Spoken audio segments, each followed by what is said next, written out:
Magandang araw! Welcome sa Values Education 10. Ngayong linggo, ating pag-aaralan ang mga paraan ng pakikipagdialogo gamit ang social media o iba pang ugnayan sa kapwa.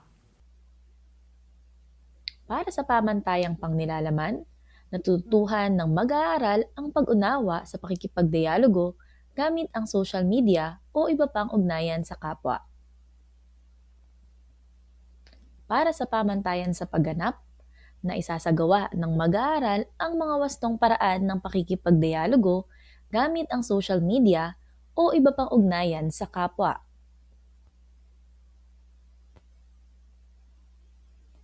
Para sa layuning pampagkatuto, nakakakilala ng mga wastong paraan ng pakikipagdialogo gamit ang social media o iba pang ugnayan sa kapwa. At para sa linanging pagpapahalaga, ito ay ang pagiging mapagpasensya. Bilang baliktanaw sa nakaraang aralin, balikan ang napag-aralan tungkol sa mga gampanin upang paghandaan ang pangangailangan ng sariling kinabukasan. Pumili sa tatlong mga gampanin na nabanggit at ipaliwanag kung paano ito nakakaapekto sa sarili. Una, pag-ipon. Pangalawa, pagpaplano ng karera. At pangatlo, pagpaplano ng edukasyon. Ngayon naman, ating gawin ang aktibidad na sarili ko, kilala ko.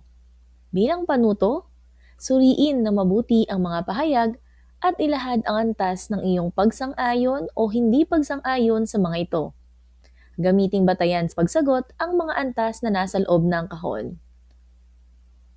Number 1, kung lubos na hindi sang-ayon. Number 2, hindi sang-ayon. Number 3, kung ang sagot ay neutral. Number 4, kung ikaw ay sang-ayon. At number 5, kung ikaw ay lubos na sang-ayon. Number 1, pinaniniwalaan ko ang napapanood kong balita sa YouTube bilang karagdagang impormasyon.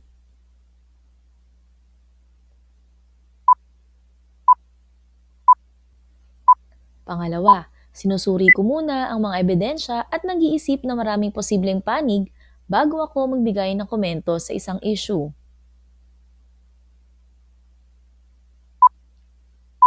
Pangatlo, sa tuwing may nag-aaway sa Facebook, ako ay kalmado at nagpapakita ng pag-unawa sa parehong panig bago gumawa ng anumang reaksyon.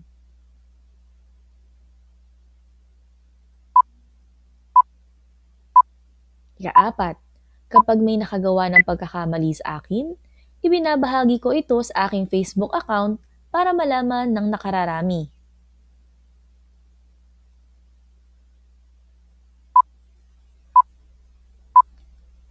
Kapag may nagtatanong sa akin tungkol sa isang bagay na hindi ko alam, madalas akong magbigay ng sagot kahit hindi ako sigurado.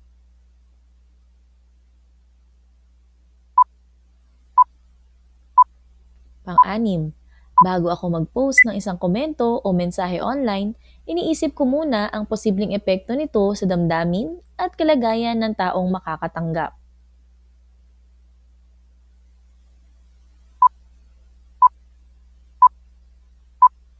Pampito, kapag may nagkakamali sa impormasyon na ibinahagi sa social media, nagbibigay ako ng kalmadong paliwanag.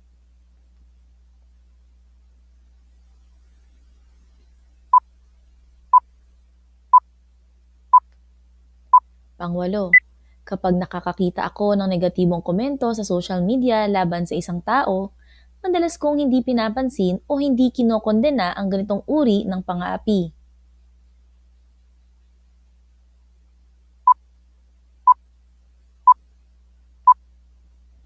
Pangsyam, sa tuwing nakakakita ako ng kritisismo o negatibong komento sa social media, sinusubukan kong maging bukas sa feedback at gamitin itong oportunidad upang pagbutihin ang aking sarili.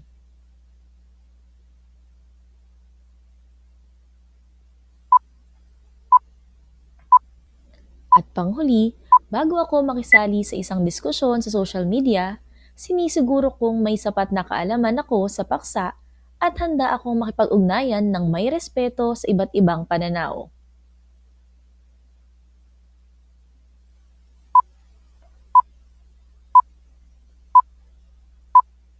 Naging malaki ang papel ng social media upang maging daan sa pag-unlad ng ugnayan at dialogo ng mga Pilipino sa isa't isa.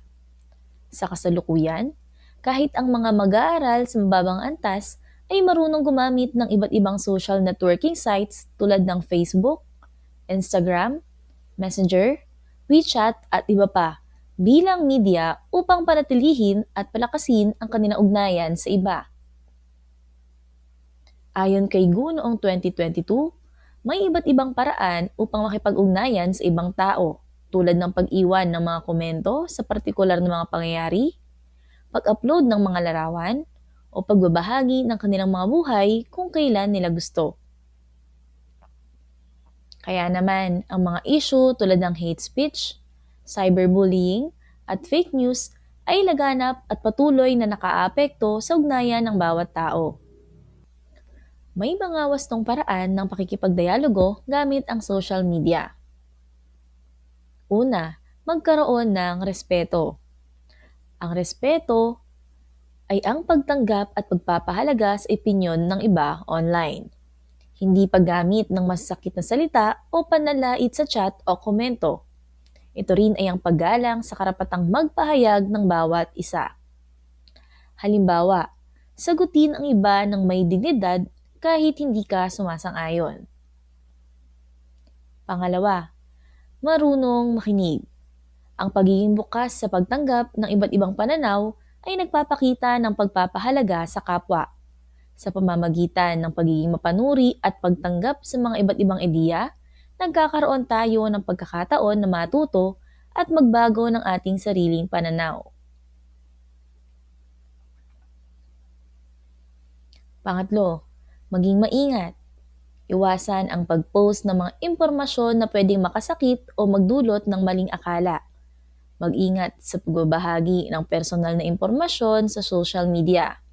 At mag-isip muna ng mabuti bago mag-post o mag-share ng anumang nilalaman.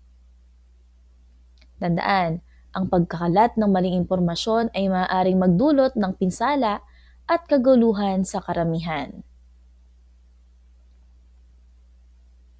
Pang-apat, maging empatiko. Unawain ang nararamdaman ng iyong kausap at maging maunawain sa kanilang kalagayan. Ibigay ang suporta sa kapwa kahit sa social media lamang. Isang magandang mensahe ay malaking bagay.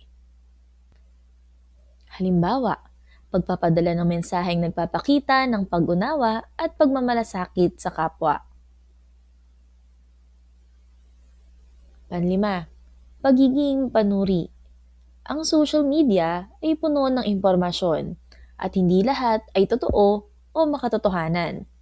Mahalaga na maging mapanuri sa mga impormasyon na ating natatanggap at suriin ang mga ito bago tayo magbigay ng reaksyon o magbahagi ng impormasyon sa iba. At pang-anim, pagiging responsable. Alamin ang epekto ng iyong mga salita at gawa sa social media. Mag-isip bago mag-post, tanggapin ang mga pagkakamali, itama ang maling impormasyon, at maging responsable sa bawat interaksyon online. Higit lalong tandaan na ang bawat isa ay may pananagutan sa bawat post at komento na iniiwan sa social media.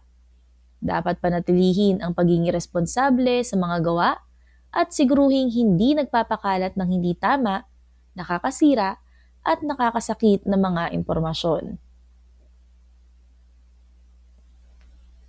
Sa gitna ng umuusbong na issue sa paglaganap ng karahasan sa loob ng social media, ang mga paraang nabanggit ay ilan sa mga kilos na maaring magbigay ng makabuluhang komunikasyon sa social media ng may respeto at pag-unawa. Bilang mag-aaral, inaasahan na iyong isabuhay ang mga gawaing ito upang mapaunlad hindi lamang ang iyong sarili, kundi ang iyong ugnayan sa iyong kapwa. Hanggang dito na lamang. Kita tayo sa susunod na aralin!